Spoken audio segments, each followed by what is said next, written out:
हे kids, कैसे हैं आप सभी लोग। This is Shikha. Welcome to Shevi chemistry classes YouTube channel. So बच्चों, आप लोगों से मिलके बहुत खुशी हुई इंस्टाग्राम लाइव पे। बहुत जल्द फिर से लाइव आ रही हूँ। लिंक नीचे डिस्क्रिप्शन बॉक्स में दिया गया है। बहुत सारे बच्चों का एडमिशन हो चुका है।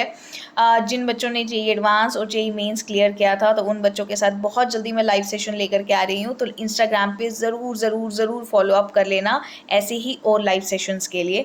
तो बेटा, यहाँ पर इस वीडियो में हम लोग फिलहाल बात करने वाले हैं आप लोगों की क्वेरी के बारे में ही। बहुत सारे नंबर ऑफ स्टूडेंट्स ने मुझसे पूछा था कि ma'am what is the exact वे, अगर हमें किसी भी चैप्टर को 0 to एडवांस बहुत अच्छे से कवर अप करना है तो क्या करना चाहिए।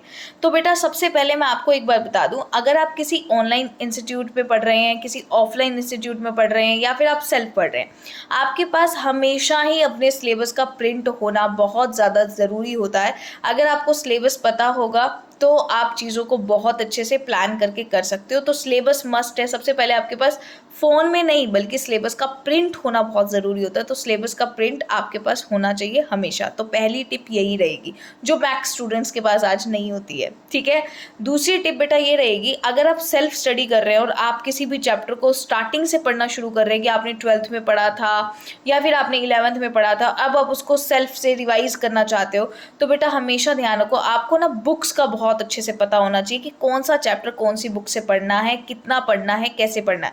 और वो आपको सिलेबस से ही पता लगता है। इसलिए मैंने पहले बोला कि आपके पास सिलेबस का प्रिंट होना चाहिए। तो आपको बुक्स की भी अच्छी खासी नॉलेज होनी चाहिए। फॉर एग्जाम्पल, जैसे मैं आपको हमेशा कहती हूँ कि मैंने आपको एक वीडियो का लिंक नीचे डिस्क्रिप्शन बॉक्स में दे दूँगी, जहाँ मैंने बात की हुई है कि आपके लिए बेस्ट बुक्स कौन सी हैं, कौन सी केमिस्ट्री के लिए कौन सी बुक अच्छी होगी। ठीक है। फिजिक्स के लिए कौन सी बुक अच्छी है, मैथ्स के लिए आपको पता होना चाहिए अगर आप सेल्फ स्टडी कर रहे हैं। ताकि जो बच्चा कोचिंग में होता है ना बेटा, वो अगर 100 पेजेस है तो उसको पता है कि कौन से 20 पेजेस उसके काम के हैं। लेकिन जो बच्चा सेल्फ स्टडी कर रहा है बेटा, वो 100 के 100 पेजेस पढ़ने के लिए बैठ जाता है, और यही उसका सबसे वीक पॉइंट होता है। तो इसलिए आपको वो वीक नहीं बनाना है। आपको भी वो 20 पेजेस तभी पता होंगे अगर आपको पता होगा कि उस बुक में से क्या पढ़ना है और किस तरीके से पढ़ना है। तीसरी चीज़ जो आपको मेन करनी है, जिस भी टॉपिक को आप पढ़ें या जिस भी चैप्टर को आप स्टार्ट करना चाह रहे हैं, हमेशा अगर आपके पास शुरुआत आप कर रहे हैं तो हमेशा सोल्ड एग्जाम्पल से करनी चाहिए। ताकि सोल्ड एग्जाम्पल्स में ऐसा नहीं कि आप सारा कुछ देख के ही कर रहे हैं, this is not the correct way. ठीक है। आपको सोल्ड एग्जाम्पल, फिर धीरे धीरे एग्जाम्पल्स पे आइए और डीपीपीज को सॉल्व करिए, क्योंकि आज नेट पे बहुत कुछ अवेलेबल है, तो आपको डीपीपीज मिलना भी बहुत ईजी होता है। अदरवाइज ऐसे बहुत सारे चैनल्स हैं जो फ्री स्टडी मटेरियल आपको प्रोवाइड कर रहे हैं। फॉर एग्जाम्पल, मैंने भी आपको प्रोवाइड किए थे टेलीग्राम पे, बहुत सारी डीपीपीज मैं आप लोगों को दे चुकी हूँ, और अब दूसरी डीपीपीज का सिलसिला 1 या 2 दिनों में शुरू हो जाएगा। ठीक है।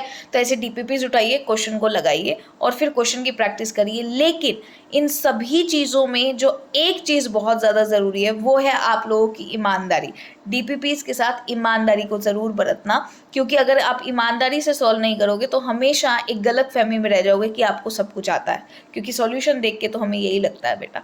ठीक है। इसलिए ईमानदारी से डीपीपी सॉल्व करना है और बहुत अच्छे से सेल्फ एनालिसिस करना है। उसी के बेसिस पे हमें आगे बढ़ना होता है। So this is the best way to cover any chapter from 0 to advance.